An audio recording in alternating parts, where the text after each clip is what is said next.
नमस्कार साथियों, स्वागत है आप सभी का यूथ एजुकेशन पर। हम लोग पढ़ रहे थे ईओआरओ के लिए पार्ट बी का जो राजस्थान नगरपालिका अधिनियम है उसकी कई सारी क्लासेस आपको यहाँ पर यूट्यूब पर मैंने अवेलेबल करवा दी है। धारा 3 से लेकर के 5 तक और फिर 6 से लेकर के 10 तक, पहले 1 और फिर 2 और फिर 3 से 5 और 6 से 10 तक 4 क्लासेस मैंने आपको वहाँ पर करवा दी। आज हमारी ये मित्रों 5वीं क्लास है जिसमें 11 से 15 तक की धारा जो है वो पढ़ेंगे। पिछली क्लासेस को लेकर के मित्रों मैंने आपकी सुविधा के लिए यूट्यूब पर प्ले लिस्ट बना दी है। आप चाहिए चैनल पर जाइए और इस तरह से एक प्लेलिस्ट बनी हुई पड़ी है, वहां पर जाकर के सारे के सारे वीडियो सीक्वेंस वाइज देख लीजिएगा। ये जो प्लेलिस्ट है यहाँ पर मैंने पहली ही प्लेलिस्ट आपके लिए ई और पार्ट बी के नाम से बना दी। पहली क्लास, दूसरी क्लास, तीसरी और इसके नीचे चौथी क्लास है और इस तरह से सारी क्लासेस आपको वहाँ पर प्लेलिस्ट में मिल जाएगी। ये आपके लिए सुविधाजनक होगी। मित्रों एक बार आगे बढ़ने से पहले मैं आपको रिवाइज करवा देता हूँ पिछली सारी धाराएं। धारा 1 और 2 आपके सिलेबस में है नहीं, लेकिन फिर भी 1 में संक्षिप्त नाम, प्रसार और जो दिनांक है प्रवर्त होने की वो है। 2 में सारी परिभाषाओं के बारे में उल्लेख है। धारा 3 से लेकर के जो 50 तक आपका जो चैप्टर है, चैप्टर नंबर 2 नगरपालिका का गठन और शासन, उसमें धारा 3 में जो है वो आपके नगरपालिका का परिसीमन है। 4 में नगरपालिका बोर्ड को कुछ निर्बंधनों से छूट है, यानी कि ऐसे जो है नियम जो नगरपालिका बोर्ड पर लागू नहीं होते, राज्य सरकार उन पर्टिकुलर नगरपालिका को से छूट दे सकती है। 5 में नगरपालिका का गठन है। 6 में हमने देखा नगरपालिका की संरचना। 7 में उसकी पदावधि कितनी है। 8 में नगरपालिका शासन का अध्यक्ष के माध्यम से नगरपालिका में निहित होना। 9 वार्डों में विभाजन था और 10 नंबर जो थी वार्डों का अवधारण था। आज हम पढ़ेंगे 11 से लेकर के 15 तक। 11 में आपकी नगरपालिका का निर्वाचन है। 12 में निर्वाचन आयोग की शक्तियों का प्रत्यायोजन है। 13 में प्रत्येक वार्ड के लिए एक निर्वाचक नामावली है। फिर 14 में निर्वाचक नामावली के लिए निर्णय हैं और 15 में मिथ्या घोषणा करना। कौन कौन से इंपॉर्टेंट है, आइए आज का सेशन शुरू करते हैं।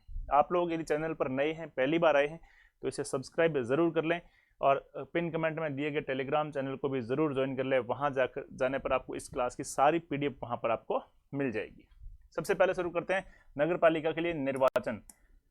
नगरपालिका के लिए कराए जाने वाले सभी निर्वाचनों के लिए निर्वाचक नामावली तैयार करने का और उन सभी निर्वाचनों के संचालन का अधीक्षण 2 काम आ गए। एक तो निर्वाचक नामावली तैयार करना और सभी निर्वाचनों का संचालन करने का अधीक्षण, निर्देशन और नियंत्रण, ये किसका काम होगा? राज्य निर्वाचन आयोग का काम होगा। मैं आपको इस एक्ट की बेसिक या मूल भाषा बता रहा हूँ और यहाँ पर बता रहा हूँ, थोड़ी सी जटिल हो सकती है लेकिन समझाता हूँ ना तो वो बहुत सरल भाषा में समझाता हूँ। कुल मिलाकर के आप ये कह दो कि जो निर्वाचक नामावली है, जो वोटर लिस्ट है, उसको तैयार करने का, चुनाव पूरा का पूरा नगरपालिका का चुनाव करवाने का, चुनाव का अधीक्षण, उनके निर्देशन और उनके नियंत्रण का सारा काम किसका है? राज्य निर्वाचन आयोग का है। किसी नगरपालिका का गठन करने के लिए निर्वाचन, धारा 7 में क्या है? पदावधि है। मैं विनिर्दिष्ट इसकी अवधि की समाप्ति के पहले हो जाएगा। पहली बात है कि धारा 7 में कहा गया है कि इसकी अवधि कितनी होगी? प्रथम बैठक से 5 साल होगी। तो प्रथम बैठक से 5 साल जब पूरी होगी उससे पहले निर्वाचन हो जाएंगे या उसके विघटन की तारीख से 6 मास की अवधि के समाप्ति से पहले ही निर्वाचन फिर से हो जाएंगे। दोनों बातें, या तो 5 साल पूरे होंगे उससे पहले पहले नई नगरपालिका के चुनाव हो जाएंगे। मान लो 2 साल बाद विघटित हो गई तो 2 साल विघटन की तारीख से 6 महीने के भीतर भीतर नए चुनाव हो जाएंगे। परंतु जहां शेष अवधि जिसके लिए कोई विघटित नगरपालिका बनी रहती है 6 माह से कम है, वह ऐसी अवधि के लिए नगरपालिका का गठन करने के लिए हम इस खंड के अधीन कोई निर्वाचन करवाना आवश्यक नहीं होगा। इसको ऐसे समझो, कोई नगरपालिका कितने साल के लिए चुनी जाती है? 5 साल के लिए। और यदि वो 4.5 साल बाद विघटित हो जाती है तो वैसे ही अगले 6 महीने बाद नए चुनाव होने ही है, इसलिए चुनाव नहीं करवाए जाएंगे। फिर 6 महीने बाद नए चुनाव ही करवाए जाएंगे, नए निर्वाचन ही करवाए जाएंगे। लेकिन यदि 4 साल बाद भंग हो जाती है, जैसे 4 साल कोई नगरपालिका बनी और 4 साल चली, तो फिर अगले 6 महीने के भीतर भीतर नए चुनाव करवाने होंगे और वो इसकी जो शेष अवधि थी 1 साल, उसके लिए ही लागू होंगे। फिर 1 साल बाद फिर से नए चुनाव होंगे। उपयुक्त प्रयोजनार्थ राज्य सरकार राज्य निर्वाचन आयोग की सिफारिश पर सभी वार्डों से इस अधिनियम के उपबंधों और उसके अधीन बनाए गए नियमों और आदेशों के अनुसार ऐसी तारीख या तारीखों पर जो अधिसूचना में विनिर्दिष्ट किया जाए सदस्यों का निर्वाचन करने की अपेक्षा करेगी। ठीक है, इसमें कोई ज़्यादा बात है नहीं। जब कोई नई नगरपालिका स्थापित होती है तब वहां यथासंभव नगरपालिका के साधारण निर्वाचन से संबंधित इस अधिनियम के उपबंधों के अनुसार गठित की जाएगी। ठीक है, यदि कोई नगरपालिका नई बनी है तो भी वहां पर चुनाव होंगे। राज्य सरकार जब राज्य निर्वाचन आयोग द्वारा ऐसा अनुरोध किया जाए, आयोग को ऐसे कर्मचारी वृंद उपलब्ध कराएगी। आयोग कैसे काम करेगा? आयोग के खुद का तो स्टाफ है नहीं, है ना, तो उसके लिए कर्मचारी चाहिए। अधिकारी और कर्मचारी जो उपलब्ध कौन कराएगा? राज्य सरकार कराएगा, जो राज्य निर्वाचन आयोग को उपधारा 1 द्वारा सौंपे गए कृत्यों का निर्वहन करने के लिए आवश्यक होंगे। अब ये 11 नंबर धारा थी कि निर्वाचन की जो सारी शक्ति है, निर्वाचक नामावली तैयार करने, निर्वाचनों का संचालन, अधीक्षण, निर्देशन, नियंत्रण, ये सारा राज्य निर्वाचन आयोग होगा, वो करेगा। और राज्य निर्वाचन आयोग जो करेगा उसके लिए जो कर्मचारी उपलब्ध कराने होंगे वो उसको राज्य सरकार कराएगी। अगला है राज्य निर्वाचन आयोग के कृत्यों का प्रत्यायोजन, डेलीगेशन यानी पावर सौंपना, कुछ काम के लिए करने के लिए पावर सौंपना। तो राज्य निर्वाचन आयोग के जो काम है उनका पावर किसे सौंपा जाता है वो इसमें लिखा गया। इस अधिनियम या तद्दिन बनाए गए नियमों या जारी किए गए आदेशों के अधीन राज्य निर्वाचन आयोग के कृत्यों का पालन ऐसे सामान्य या विशेष निर्देशों के यदि कोई हो अद्यतन रहते हुए जो राज्य निर्वाचन आयोग द्वारा इस निमित्त दिए जाए किसी उप निर्वाचन आयुक्त को, यदि कोई हो, यदि हो तो, और या फिर राज्य निर्वाचन आयोग के सचिव के द्वारा भी किया जा सकेगा। आप ये समझिए राजस्थान के मामले में राज्य निर्वाचन आयोग है, एक सदस्यीय आयोग है, और वैसे राजस्थान में कोई उप निर्वाचन आयुक्त तो नहीं होते हैं, तो ये अपना कर्तव्य, ये अपना कार्यभार किसको सौंप सकते हैं? उप निर्वाचन आयुक्त को। किसको? उप निर्वाचन आयुक्त को अपना जो है कार्यभार सौंप सकते हैं। वो उसकी ओर से चुनाव के कार्य भी देख सकते हैं, या फिर सचिव महोदय को, राज्य निर्वाचन आयोग के सचिव, सचिव किसके? राज्य निर्वाचन आयोग के, राज्य निर्वाचन आयोग के सचिव को जो है डेडिकेशन मतलब जो डेलीगेशन किए जा सकते हैं फंक्शंस जो है स्टेट इलेक्शन कमीशन के। बस इतना समझिए, राज्य निर्वाचन आयोग के कर्तव्यों का प्रत्यायोजन किसे किया जा सकता है? तो उप निर्वाचन आयुक्त को किया जा सकता है, या राज्य निर्वाचन आयोग के सचिव को किया जा सकता है। अगला है प्रत्येक वार्ड के लिए निर्वाचक नामावली। ये धारा आपके लिए इंपॉर्टेंट है, इसको आपको अच्छे से याद रखना है कि जो प्रत्येक वार्ड होगा जिनकी संख्या 13 से कम नहीं होगी, उस प्रत्येक वार्ड के लिए एक वोटर लिस्ट होगी। उसका उल्लेख कौन सी धारा में लिखा है? 13 में। प्रत्येक वार्ड के लिए निर्वाचक रजिस्ट्रेशन अधिकारी, यह ध्यान रखना, इलेक्शन करवाएगा वो होगा पीठासीन अधिकारी, और जो वोटर लिस्ट तैयार करवाएगा उसका नाम होगा निर्वाचक रजिस्ट्रेशन अधिकारी द्वारा, जो राज्य सरकार या किसी स्थानीय प्राधिकारी का ऐसे अधिकारी होगा जो राज्य सरकार के परामर्श से राज्य निर्वाचन आयोग द्वारा इस निमित्त पदाभित नाम निर्दिष्ट किया जाएगा। मतलब इसकी जो नियुक्ति है वो राज्य सरकार की ओर से राज्य निर्वाचन आयोग करेगा, और विहित रीति से तैयार, पुनरीक्षित, रूपांतरित, अपडेट और प्रकाशित की गई निर्वाचक नामावली होगी, जिसको बनाएगा कौन? बनाएगा निर्वाचक रजिस्ट्रेशन अधिकारी। यानी प्रत्येक वार्ड के लिए एक वोटर लिस्ट होगी जो अपडेट होगी पूरी तरह से, जिसको मॉडिफिकेशन जिसका भी किया जा सकता है, जिसका रिव्यू किया जा सकता है, एकदम से फाइनल होगी, और उस बनाने वाले निर्वाचक नामावली बनाएगा उसका अधिकारी का नाम होगा निर्वाचक रजिस्ट्रेशन अधिकारी। प्रत्येक वार्ड के लिए निर्वाचक नामावली की तैयारी और पुनरीक्षण के लिए निर्वाचक रजिस्ट्रेशन अधिकारी किन्हीं विहित निबंधनों के अधीन रहते हुए ऐसे व्यक्तियों को नियोजित कर सकेगा जिन्हें वह ठीक समझे। ये भी राज्य सरकार द्वारा जो कर्मचारी उपलब्ध कराए गए जैसे BLOs है तो उनको अपने अधीन काम में लगा सकेगा। राज्य निर्वाचन आयोग निर्वाचक रजिस्ट्रेशन अधिकारी को उसके कृत्यों के पालन में सहायता करने के लिए एक या एक से अधिक व्यक्तियों को सहायक निर्वाचक रजिस्ट्रेशन अधिकारी के रूप में नियुक्त कर सकता है। क्योंकि इसमें लिखा है कि जो मुख्य काम है वो निर्वाचक रजिस्ट्रेशन अधिकारी का, लेकिन उसकी सहायता के लिए उसके साथ में एक या एक से अधिक अन्य जो सहायक निर्वाचक रजिस्ट्रेशन अधिकारी है उनकी नियुक्ति भी कर सकता है। प्रत्येक सहायक निर्वाचन रजिस्ट्रेशन अधिकारी निर्वाचक रजिस्ट्रेशन अधिकारी के नियंत्रण के अधीन रहते हुए निर्वाचक रजिस्ट्रेशन अधिकारी के समस्त या किन्हीं भी कृत्यों का पालन करने के लिए सक्षम होगा।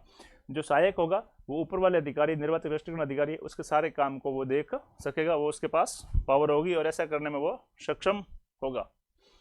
धारा 14 के उपबंध, धारा 14 में आगे हम पढ़ेंगे निर्वाचक नामावली के लिए निर्हरता है, डिस्क्वालिफिकेशन है कि कौन कौन व्यक्ति निर्हर होता है जिसका नाम निर्वाचक नामावली में नहीं जोड़ा जा सकता। ऐसा व्यक्ति कौन कौन से हो सकता है, तो ऐसी कंडीशंस धारा 14 में दे रखी। धारा 14 के उपबंधों के अधीन रहते हुए प्रत्येक व्यक्ति जो अहर्ता की तारीख को 18 वर्ष से कम आयु का नहीं हो, पहली कंडीशन इंपॉर्टेंट, कम से कम 18 साल की आयु होनी चाहिए। चुनाव लड़ने के लिए नहीं, वोट देने के लिए कह रहा हूं, है ना, वोट देने के लिए। वोटर लिस्ट में नगर पालिका के वोटर लिस्ट में नाम ऐड करवाने के लिए पहली शर्त क्या है? 18 वर्ष से कम आयु का नहीं हो। दूसरा, नगर पालिका के किसी वार्ड का मामूली तौर पर निवासी है, उस वार्ड की निर्वाचक नामावली में रजिस्ट्रेशन होने का हकदार होगा। दो कंडीशन है, एक तो मामूली तौर पर उस वार्ड का निवासी, उसी वार्ड का निवासी होना चाहिए जिस वार्ड में वो अपना जो है निर्वाचक नामावली में या वोटर लिस्ट में नाम ऐड करवाना, उसका उसी वार्ड में निवासी होना जरूरी है। दूसरे वार्ड में जाकर के वो अपना नाम वोटर लिस्ट में नहीं करवा सकता। और दूसरा, 18 वर्ष से कम आयु का नहीं हो। और फिर धारा 14 में जो उपबंध रखे उनके भी अधीन ये काम करेगा। अब स्पष्टीकरण है कि मामूली तौर पर कौन व्यक्ति होगा। किसी व्यक्ति की बाबत केवल इस कारण से कि वह किसी वार्ड में किसी निवास गृह पर स्वामित्व या कब्जा रखता है, यह नहीं समझा जाएगा कि उस वार्ड का मामूली तौर पर निवासी है। यदि कोई व्यक्ति स्वामित्व का हकदार है या कोई कब्जा रखता है तो यह आधार नहीं बन सकता किसका, कि मामूली तौर पर निवास है। अपने मामूली निवास स्थान से अपने आप को अस्थायी रूप से अनुपस्थित करने वाले व्यक्ति की बाबत केवल इसी कारण से यह न समझा जाएगा कि वह वहां के मामूली तौर से निवासी नहीं रहा।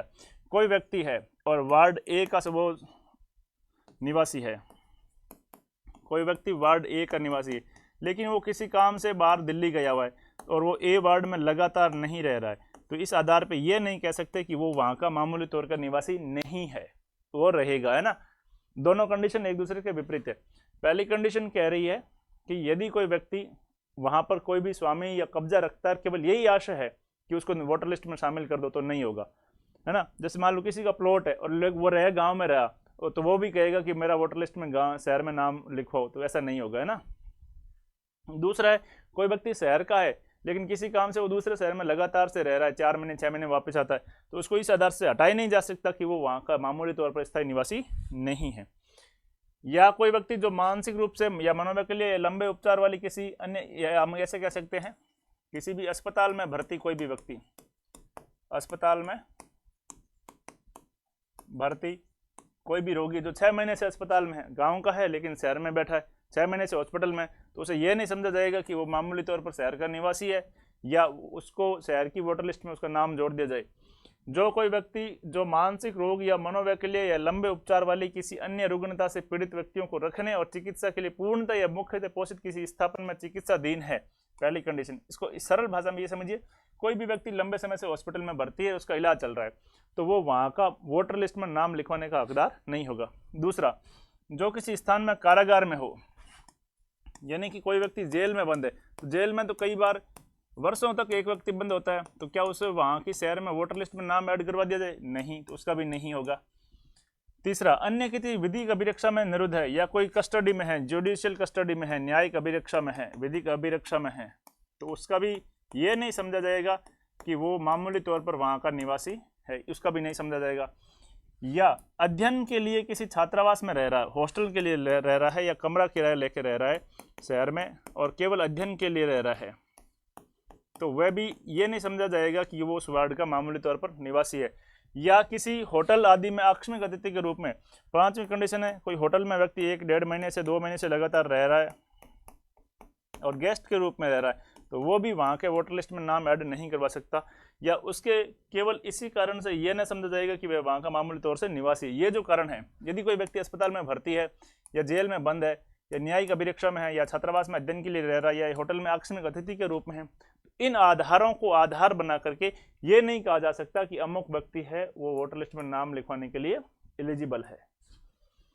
यदि किसी मामले में यह प्रश्न उत्पन्न होता है कि कोई व्यक्ति किसी सुसंगत समय पर कहाँ का मामूली तौर से निवासी है, तो ऐसे प्रश्न मामले में सभी सुसंगत तथ्यों के प्रति निर्देश से और ऐसे नियमों के अनुसार जो राज्य सरकार द्वारा इस निमित्त बनाए जाए अवधारित किया जाएगा। इसको इस रूप में समझो, कोई व्यक्ति किस जगह का मामूली तौर पर निवासी है, इसको लेकर के कोई प्रश्न खड़ा हो गया, कोई विवाद खड़ा हो गया, तो कौन तय करेगा कि वो वहाँ का निवासी और वहाँ का नहीं है?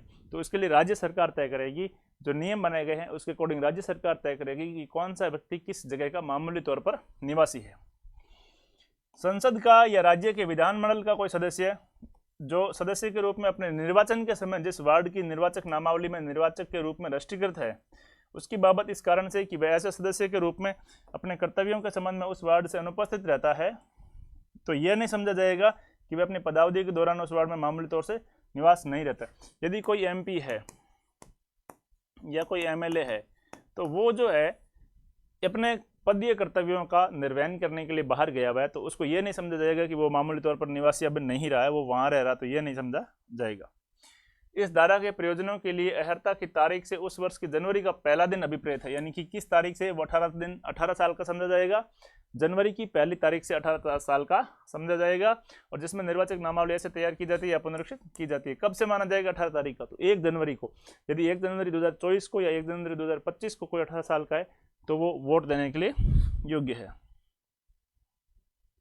कोई भी व्यक्ति एक से अधिक वार्डों के निर्वाचक नामावली में राष्ट्रीयकृत नहीं किया जा सकता। हकदार नहीं होगा। मतलब एक से अधिक इस वार्ड में भी है, वार्ड ए में भी उसका नाम है और वार्ड बी में भी उसका नाम है, तो ऐसा नहीं हो सकता। इसमें भी है, इसमें भी है, तो ऐसा नहीं हो सकता। इन दोनों में से या तो इसमें होगा या फिर इसमें होगा। और कोई भी व्यक्ति किसी निर्वाचक नामावली में एक से अधिक बार राष्ट्रीयकृत किए जाने का हकदार नहीं है। जैसे वार्ड ए में ही 2 बार नाम आ जाए, ऐसा नहीं हो सकता। वार्ड ए में भी एक ही बार आएगा, और वार्ड ए में होगा या वार्ड बी में होगा। ये दोनों बातें यहाँ पर लिखी है, ये चीजें यहाँ पे लिखी है। EORO के लिए मित्रों बहुत बेहतरीन टेस्ट सीरीज हम आपके लिए एप्लीकेशन पर लेकर के आए, जिसमें आपको 20 फुल लेंथ के टेस्ट मिलेंगे, 20 टोटल टेस्ट मिलेंगे, 10 फुल लेंथ के, 10 शेड्यूल वाइज। 24 नवंबर को पहला टेस्ट है और होली से पहले पहले यह टेस्ट सीरीज आपकी पूरी हो जाएगी।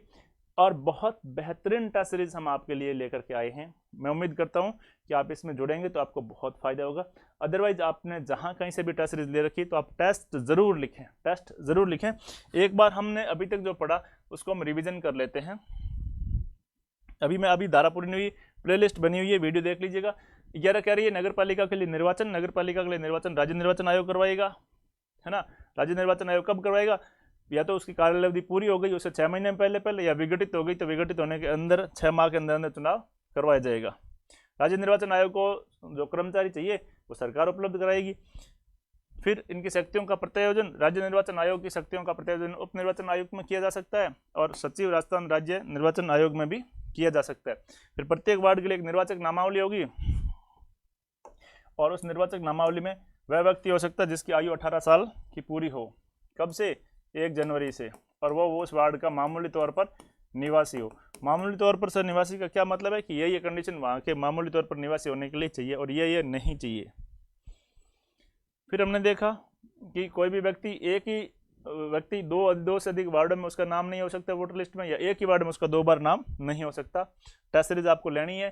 टेस्ट सीरीज में एप्लीकेशन पर आपको यहाँ पर इस तरह से शेड्यूल मिल जाएंगे, और ये जो दूसरे शेड्यूल का जो पार्ट है मैं आपके सामने देख रहा हूँ, यहाँ से हमने प्रश्न देने की कोशिश की है और पूरा का पूरा एक बहुत बेहतरीन तैयारी के साथ हम आपके लिए टेस्ट सीरीज लेकर के आए हैं।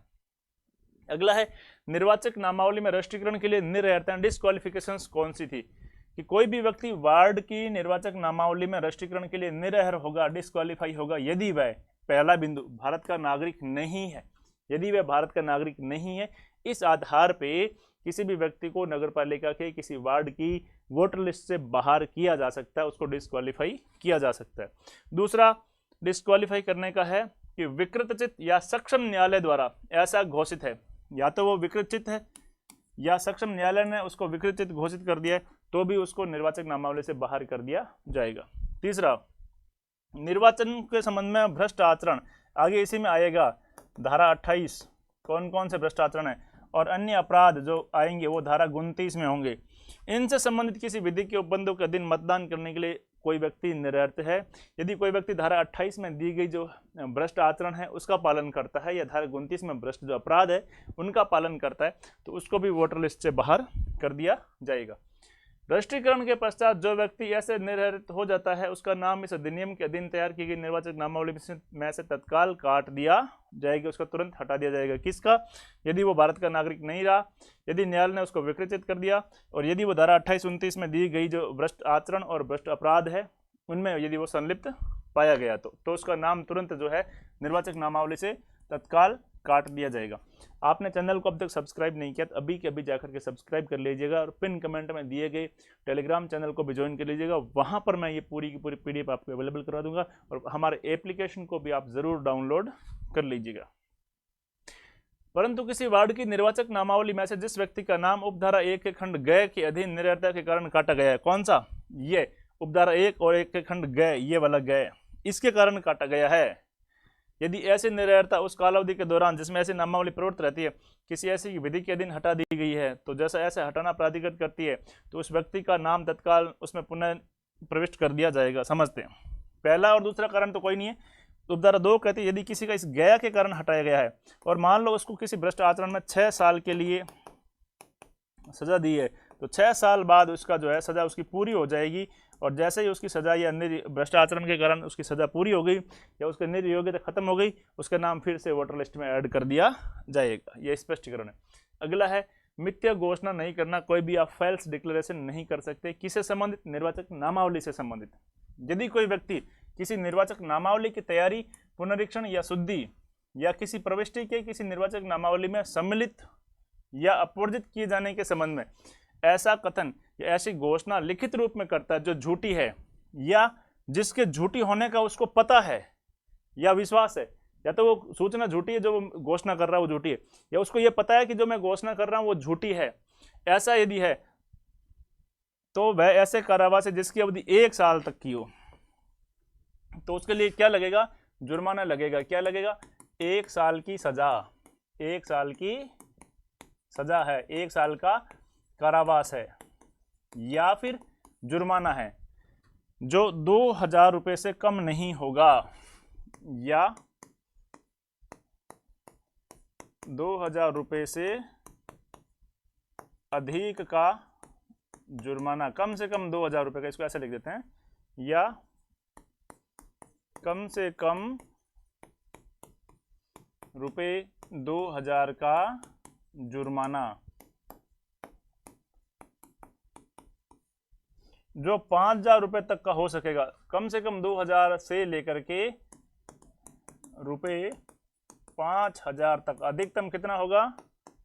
5000 तक। तो दो बातें हैं। पहले, यदि कोई व्यक्ति मिथ्या घोषणा करता है, निर्वाचक नामावली में अपना नाम गलत तरीके से जुड़वाता है, या उसे पता है कि जो मैं घोषणा कर रहा हूं वो गलत है, उसे विश्वास है, तो ऐसी स्थिति में उसे 1 साल की कारावास की सजा हो सकती है, या फिर उसे कम से कम 2000 रुपये और अधिकतम 5000 रुपये का जुर्माना हो सकता है, या फिर उसे दोनों से दंडित किया जा सकता है, जुर्माना भी हो जाए और जेल भी हो जाए, या दोनों से दंडनीय होगा यदि कोई मिथ्या घोषणा करता है निर्वाचक नामावली से संबंधित। एक बार फिर से हम देख लेते हैं मित्रों। सबसे पहले देखिए, हमने आज में धारा 11, 12, 13, 14, 15 इनको याद कर लेते हैं 5-5 के पैकेट में। इसमें लिखा है निर्वाचन किसके लिए? नगर पालिकाओं के लिए निर्वाचन। इसमें नगर पालिकाओं के लिए निर्वाचन के लिए राज्य निर्वाचन आयोग की शक्तियों का प्रत्यायोजन, क्या प्रत्यायोजन, उसका प्रत्यायोजन कर सकते हैं। इसमें प्रत्येक वार्ड के लिए एक निर्वाचक नामावली होगी, एक निर्वाचक नामावली होगी, उससे संबंधित सारी बातें हमने देखी। और इसमें हमने देखी निर्वाचक नामावली के लिए निरर्हताएं, कौन व्यक्ति निरर्ह होगा? निर्वाचक नामावली के लिए निरर्हताएं यानी डिस्क्वालिफिकेशंस। और फिर 15 है मिथ्या घोषणा करने पर क्या दंड है, क्या सजा होगा? मिथ्या घोषणा। तो ये आज के इस पैकेट में, आज के इस वीडियो में ये हमारी 5 धाराएं थी, ये हमें अच्छे से याद हो गई। 5-5 की धाराओं में हम सारे वीडियो आपको दे देंगे। यदि कोई धारा छोटी हुई, कम महत्वपूर्ण हुई, तो 10 धाराओं का भी वीडियो आपके लिए लेके आ जाएंगे। आप लोग अभी तक जितना आपने पढ़ा है, मैं कह रहा हूँ फिर से उसकी टेस्ट सीरीज जरूर दें, प्रैक्टिस टेस्ट जरूर लगाएं। ऑफलाइन किताबों में जो टेस्ट प्रैक्टिस दे रखे वहां से भी जरूर करें। हम लोग जरूर मिलेंगे इस प्लेटफॉर्म के टेस्ट सीरीज के साथ भी, और वहां आपका सही मूल्यांकन भी हो सकेगा। तो आपके इस मित्र को दीजिए इजाजत। आप सबकी परीक्षाओं की ढेर सारी मंगल कामनाओं के साथ। Thank you.